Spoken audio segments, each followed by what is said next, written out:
में हमें बहुत ही ज़्यादा क्यूट फैमिली दिखाई गई है जिसमें एक कपल और उनका एक बेटा टिम होता है। वो सब अपनी लाइफ में काफी ज्यादा खुश होते हैं। टिम बहुत ही लाडला बच्चा होता है और उसे ये चीज बहुत अच्छी लगती थी कि उसके पेरेंट्स उससे बहुत प्यार करते थे। वो ये प्यार कभी भी शेयर होने नहीं दे सकता था। उसकी अपनी एक इमेजिनरी दुनिया थी जिसमें वो डिफरेंट कैरेक्टर्स के साथ खेलता और कार्टून्स भी बनाता रहता। वो सबसे खुश बच्चा था। यहाँ से सीन जाता है आसमान पर, बेसिकली हेवन के अंदर, जहाँ पर बेबीज को बनाने के बाद उन्हें तैयार किया जा रहा होता है, उन्हें पाउडर लगाया जा रहा होता है, उन्हें कपड़े पहनाए जा रहे होते हैं। वो सब बेबीज बहुत इनोसेंट होते हैं, लेकिन उनमें से कुछ बेबीज ऐसे होते हैं जो बहुत ही ज्यादा क्लेवर होते हैं, बहुत ही ज्यादा इंटेलिजेंट, और उनका माइंड बेबीज जैसा नहीं बल्कि बड़े बच्चों जैसा होता है। वो जानते हैं कि चीजों को किस तरह से मैनेज करना है। तो ऐसे बेबीज को अलग कैटेगरी में भेज दिया जाता है और उन्हें 3 पीस सूट पहनाया जाता है जो कि ब्लैक कलर का होता है, जैसे किसी बॉस का हो या किसी वर्किंग मैन का। उनको घड़ी भी पहनाई जाती है और साथ एक ब्रीफ केस भी दिया जाता है।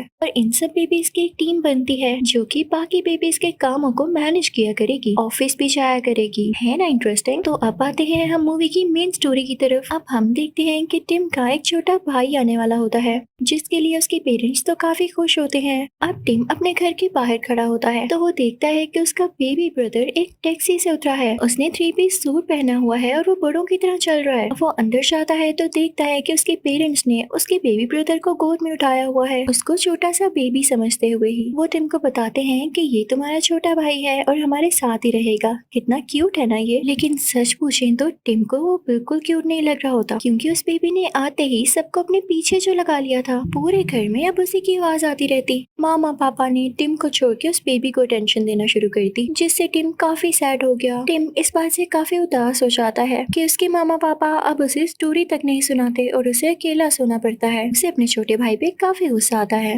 लेकिन वो उसे इग्नोर करता है। एक दिन जब सारे सो रहे होते हैं तो टिम को ऐसी आवाज आती है जैसे किसी का फोन रिंग हो रहा हो। टिम जाकर देखता है तो उसे पता चलता है कि फोन पर उसका छोटा भाई बात कर रहा है। उसकी एज के बच्चे तो ठीक से बोल भी नहीं पाते, पर इसका भाई बात कैसे कर रहा था। टिम को यहाँ पर डाउट होता है कि हो ना हो ये नॉर्मल बेबी तो नहीं है। इसकी ड्रेसिंग भी ऐसे है जैसे कोई बॉस बेबी हो। टिम उसके पास जाता है और कहता है तुम कौन हो, कहाँ से आए हो, तुमने मेरे घर में मेरी जगह ले ली है। तो बॉस बेबी कहता है अरे बच्चे, ये तुम्हारे बस की बात नहीं समझना। मैं यहाँ पर एक सीक्रेट मिशन पर आया हूँ। ये लो कुछ पैसे रखो और अपना मुंह बंद रखना। बॉस बेबी टिम की तरफ कुछ पैसे उछालता है और टिम हैरान रह जाता है कि आखिर आया कहाँ से और ये किस मिशन की बात कर रहा है। टिम फौरन से उस बॉस बेबी के पास जाता है और कहता है कि मैं तुम्हारी रियलिटी मामा पापा को बता कर रहूंगा, तुम एक नॉर्मल बेबी नहीं हो। तो बॉस बेबी कहता है हाँ हाँ जाओ, उनको पता है कि मैं तुम्हें तंग करता हूँ और तुम मुझसे चिढ़ते हो, वो तुम्हारी बात पर यकीन क्यों करेंगे। ये बात बॉस बेबी को भी पता चल जाती है कि उसका भाई उसकी आवाज रिकॉर्ड करने की कोशिश कर रहा है। तो वो वहाँ से हटकर दूसरी जगह पर आ जाता है और बाकी बेबी से कहता है शोर मचाओ ताकि मेरा भाई कुछ सुन न सके। अब बेबीज ऐसा ही करने लगते हैं तो टिम को ठीक से आवाज नहीं आ पाती। बॉस बेबी अपनी मीटिंग शुरू करता है जिसमें वो बाकी बेबीज को प्रोजेक्टर के थ्रू स्लाइड्स चलाकर बता रहा होता है कि ये देखें ये हैं डॉग्स यानी पपीज, इन्होंने हमारी जगह ले ली है। इंसान अब इनको ज्यादा प्यार करते हैं जबकि उनको बेबीज को प्यार करना चाहिए। हमें ये चीज रोकनी होगी कि पेरेंट्स किसी भी डॉग या पपी को घर में लेकर आए, बल्कि उन्हें बेबीज को टाइम देना चाहिए। बॉस बेबी बताता है कि एक पपी कंपनी है, हमें उसको जाकर रोकना होगा। अब ये सारी बातें टिम एक वीडियो रिकॉर्डर में रिकॉर्ड कर लेता है। जब उसकी टेप तैयार होती है तो टिम काफी खुश होता है और खुशी खुशी जाकर अपने पेरेंट्स को दिखाने वाला होता है, लेकिन सारे बेबीज उसे रोक लेते हैं। टिम के पेरेंट्स आते हैं, वो बेबी को उठा लेते हैं और इस वजह से टिम को काफी डांट पड़ती है कि तुम्हें जरा ख्याल नहीं कि तुम्हारा बेबी ब्रदर कितना छोटा है, तुम उसका ख्याल तक नहीं रखते हो बल्कि उससे लड़ते रहते हो। ये आइंदा के बाद तुम बाहर खेलने नहीं जाओगे। और यहाँ पर बॉस बेबी काफी मासूम बन जाता है। अब टिम अपने रूम में ही रहने लगा था। उसको ऐसे लगता था जैसे वो किसी जेल में कैद है और वहाँ पर वो बस अपने दिन काट रहा है। वो काफी अकेला फील करता था। फिर से वो अपनी इमेजिनेशन में एक टॉय से बातें करने लगता है। भी वहाँ पर वो बॉस बेबी आ जाता है। वो टिम की ट्रेन पर बैठकर पूरे रूम में घूमने लगता है और टिम से कहता है यार मुझे तुम्हारे लिए काफी बुरा लग रहा है, लेकिन देखो अगर तुम मुझे तंग न करते तो ये भी ना होता। तो टिम कहता है मुझे समझ नहीं आ रही तुम कौन हो। तो बॉस बेबी कहता है समझना चाहते हो तुम, तो आओ मैं तुम्हें उस जगह ले चलता हूँ जहाँ से मैं आया हूँ। और वो दोनों खुद को इनविजिबल करते हैं क्योंकि वो लोग वहाँ पर पहुँच चुके होते हैं और ये लोग नहीं चाहते थे कि कोई इनको एक साथ देखे, वरना बॉस बेबी को डांट पड़ती। बॉस बेबी बताता है कि ये यहाँ की मैनेजमेंट है और ये सारे बेबीज नॉर्मल नहीं बल्कि बहुत ही ज्यादा इंटेलिजेंट और क्लेवर हैं। तो टिम कहता है कि अच्छा, इनमें तुम्हारा काम क्या है? तो बॉस बेबी कहता है कि मुझे दुनिया पर इसलिए भेजा गया ताकि मैं ये पता लगा सकूं कि डॉग्स में ऐसी क्या बात है जो फैमिलीज बेबीज की जगह उन्हें प्यार करती हैं, और अगर मैंने डॉग्स को रिप्लेस कर दिया तो मुझे प्रमोशन मिलेगी, मुझे मेरा पर्सनल ऑफिस मिलेगा जो कि बहुत बड़ा है। वो उसे एक फोटो गैलरी में ले आता है जहाँ पर बाकी बेबीज की पिक्चर्स लगी होती हैं। तो बॉस बेबी उनको बताता है कि इनको भी प्रमोशन मिली, इन लोगों ने भी अपने मिशंस कंप्लीट किए थे और इनको भी अपना पर्सनल ऑफिस मिला था। वहाँ पर एक और बॉस बेबी की पिक्चर लगी होती है। टिम कहता है कि ये भी बॉस बेबी है। तो बॉस बेबी कहता है नहीं नहीं, ये तो सब बेबीज की बॉस है और इसीलिए तो मुझे मिशन पर भेजा है, लेकिन अपनी जुबान बंद रखो, ये ना हो कि मैं अपनी जॉब से ही निकाला जाऊँ। टिम कहता है कि अच्छा, अगर तुम्हें जॉब से निकाल दिया गया तो क्या होगा? तो बॉस बेबी कहता है तुम कैसी बातें कर रहे हो? जॉब से निकल जाने का मतलब है नॉर्मल बेबी बन जाना, और मैं पागल नहीं जो ऐसा होने दूं। तुम खुद सोचो टिम, अगर मैं नॉर्मल बेबी बन गया तो मुझे तुम्हारा भाई बनकर रहना होगा, मैं दिन रात तुम्हारे साथ रहूंगा, मामा पापा मुझे ही प्यार करेंगे। तुम चाहते हो ऐसा? तो टिम कहता है नहीं नहीं, मैं ऐसा नहीं चाहता, मैं तो कभी नहीं चाहूंगा कि तुम नॉर्मल बेबी बनो। तुम अपना मिशन करो कंप्लीट और जाओ यहाँ से। तो बॉस बेबी कहता है बस फिर तुम्हें मेरी हेल्प करनी होगी। तो टिम कहता है ठीक है, मैं तैयार हूँ। बॉस बेबी अपने भाई टिम से कहता है कि ये तो तुम जानते हो कि हमारे पेरेंट्स जिस कंपनी में काम कर रहे हैं वो पपीज डिलीवर करती है, तो हमें उनके साथ उनकी कंपनी में जाना होगा क्योंकि वहाँ पर बच्चे तो वैसे ही अलाउ हैं, इसका कोई मसला नहीं होगा। पर टिम कहता है भाई तुम तो जानते हो मेरा घर से निकलना बंद है। तो बॉस बेबी कहता है इसकी भी टेंशन नहीं है, तुम्हारा घर से निकलना इसीलिए बंद है क्योंकि तुम मुझे तंग करते थे, मेरे साथ लड़ाई करते रहते थे। अब हमें मामा पापा को ये शो करना होगा कि हमें बहुत प्यार है। अब वो प्लान के मुताबिक यही करते हैं। टिम अपने छोटे भाई यानी उस बॉस बेबी का ख्याल रखना शुरू कर देता है, उसे स्टोरी सुनाता है। और जब फाइनली उसके मामा पापा को रियलाइज हो जाता है कि टिम तो अपने छोटे भाई का बहुत ख्याल रख रहा है, तो वो उसकी पनिश खत्म कर देते हैं, यानी अब वो घर से बाहर जा सकता था। अब वो दिन आ जाता है जब ये दोनों अपने पेरेंट्स की कंपनी में जाने वाले थे। इनफैक्ट वहाँ पर जाकर इनको एक ऐसी फाइल चुरानी थी जिसमें उनका नया मिशन था कि अब वो किस तरह का पपी बनाएंगे, उसमें कुछ चेंजेस करके। इससे पहले ही ये सब बॉस बेबी रोकेगा। ये लोग वहाँ से होते हुए उस सीक्रेट रूम में आ जाते हैं जहाँ पर वो फाइल थी, लेकिन वो फाइल इनको ट्रैप करने के लिए वहाँ रखी गई थी, और जो वहाँ का ऑनर था वो कोई और नहीं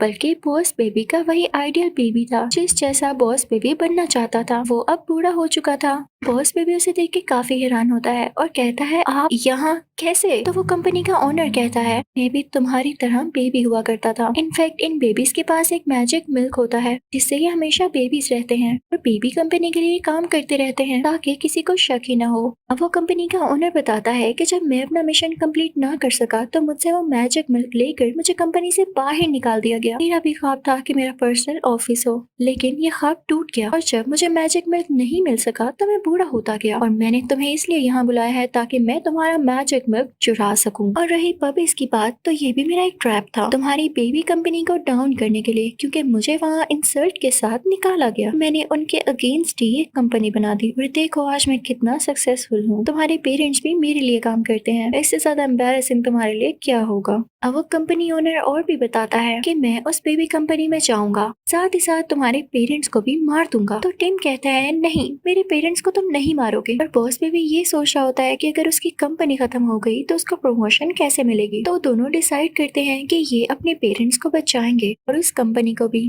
ताकि बॉस बेबी वापस जा सके। ये लोग यहाँ से चले जाते हैं, लेकिन इन पर नजर रखने के लिए उस कंपनी ओनर ने अपने भाई को फीमेल ड्रेसिंग देकर बेबी सीटर बनाकर इनके पास भेज दिया था, लेकिन ये लोग उस पे नकली वॉमिटिंग करते हैं। उसको धोखा देके बाकी बेबीज की हेल्प के साथ वहाँ से बाहर निकल आते हैं, लेकिन अब देर हो रही थी क्योंकि इनके पेरेंट्स वहाँ पर जा रहे थे जहाँ पर कंपनी का ओनर उन्हें भेजकर मारना चाहता था। अब टिम और उसका छोटा भाई साइकिल पर एयरपोर्ट तक जाने की कोशिश करते हैं और बाकी बेबीज उस फेक बेबी सीटर को कंट्रोल कर रहे होते हैं। जैसे ये लोग एयरपोर्ट पहुँचते हैं और अपने पेरेंट्स को आवाज देने वाले होते हैं, तभी वो कंपनी ओनर इन्हें देख लेता है और इनके पेरेंट्स को पुश करते हुए जल्दी से एयरप्लेन में बिठा देता है। टिम काफी इमोशनल और सैड हो जाता है और अपने छोटे भाई पर गुस्सा करके कहता है कि सब तुम्हारी गलती है, तुम्हें किसने कहा था कि हमारी लाइफ में आके हमारी लाइफ खराब करो। काश तुम ना आते और आज मेरे पेरेंट्स जिंदा होते। अब वो कंपनी ओनर उनको ले गया और उनको मार देगा, मैं कैसे बचाऊं उनको। वो अपने छोटे भाई यानी बॉस बेबी से नाराज हो जाता है और कुछ टाइम गुजरने के बाद बॉस बेबी उसे मनाता है और कहता है कि हम मिलके वहाँ पर जाएंगे और मामा पापा को बचाएंगे। और वो दोनों मिलके एयरप्लेन के बाहर जाते हैं और सब लोगों की नजरों से बचते हुए प्लेन प्लेन के अंदर आ जाते हैं और वहाँ पर कहते हैं कि हम कैप्टन के बेबीज हैं। अब वो लोग फाइनली उस जगह पर पहुंच जाते हैं जहाँ पर उस पपी कंपनी का इवेंट हो रहा था और वहाँ पर आज एक ऐसा पपी लॉन्च होने वाला था जो कि बहुत ही ज्यादा क्यूट होने वाला था। कंपनी का ओनर उस पपी को दिखाता है, वो व्हाइट कलर का बहुत ही क्यूट पपी होता है और जैसे ही सारे लोग उसको देखते हैं तो अपने बेबीज को छोड़ के उस पपी के पास आ जाते हैं और यही तो वो कंपनी ओनर चाहता था। इसी बीच टिम के पेरेंट्स टिम को और उसके छोटे भाई को यानी अपने छोटे बेबी को देख लेते हैं।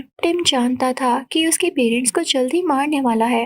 ये लोग वहाँ पर पहुंच जाते हैं जहाँ पर एक रॉकेट लॉन्च होने वाला था और उसमें कई ज्यादा पपीज थे। तो ये लोग सोचते हैं कि हम इन पपीज की हेल्प से अपने पेरेंट्स को बचाएंगे, क्योंकि उधर ही एक हार्ट शेप बॉक्स में उसके पेरेंट्स होते हैं और उनको उस कंपनी ओनर ने बंद किया था। अब टिम जल्दी से उस रॉकेट का दरवाजा खोल देता है और सारे पपीज बाहर निकल आते हैं। अब वो बॉक्स उन पपीज के ऊपर आ चुका था। वहाँ पर वो कंपनी ओनर उस मैजिकल दूध के अंदर गिर जाता है और वो अब एक छोटा बच्चा बन चुका था। उसका भाई उसे उठा लेता है और अब बॉस बेबी का मिशन कंप्लीट हो चुका था। उसने उस रॉकेट को रोक लिया था जिसमें पपीज जाने वाले थे, इसलिए वो बहुत खुश होता है और टिम से कहता है कि अब मैं वापस जाऊंगा, देखना मुझे प्रमोशन भी मिल जाएगी। टिम भी काफी खुश होता है कि अब उसका भाई यहाँ से जा रहा है और सारा का सारा प्यार उसे मिलेगा। अब जाने से पहले वो सब थोड़ा सा सैड होते हैं। अब बॉस बेबी उन सबको, अपने छोटे छोटे फ्रेंड्स को और अपने भाई को गुड बाय कह के वहाँ से चला जाता है और उसके जाते ही कुछ छोटे छोटे रोबोट्स आते हैं जो कि उसके पेरेंट्स की मेमोरी इरेज करने लगते हैं कि आपके घर में कभी कोई बेबी आया ही नहीं था।